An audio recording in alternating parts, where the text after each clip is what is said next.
When my wife and I got pregnant and we went to her first doctor's appointment, there was this discussion about this topic called SIDS, which is sudden infant death syndrome. This isn't discussed very often, and I was honestly really shocked to kind of hear the information on it, but it's basically this idea that your child at an infant age in their crib can all of a sudden stop breathing.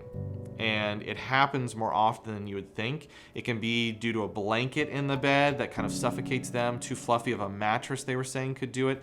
So they basically said for those first, I think it was up to 6 months, 6 to 8 months, you really need to keep an eye on what is in the crib, because from what the doctors were saying, they don't really know exactly why this happens. You know, in the back of our minds, we had this shocking fear of, are we going to go into, you know, our son's room and he just not be alive and we not know why? And so we felt like that topic that I feel like has never really been addressed or discussed on film before was one that we wanted to bring to the table for Return to Me, because it leaves this question in your mind of, is there anything I could have done? Is there anything I could have done differently to save this child? Was it my fault? Was it my partner's fault?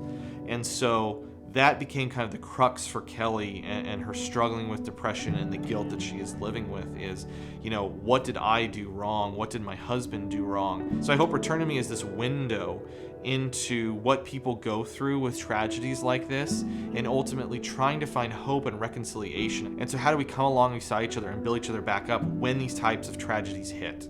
And so hopefully sharing our stories and coming together can create more grace, empathy, and love for each other as we struggle through some of these topics.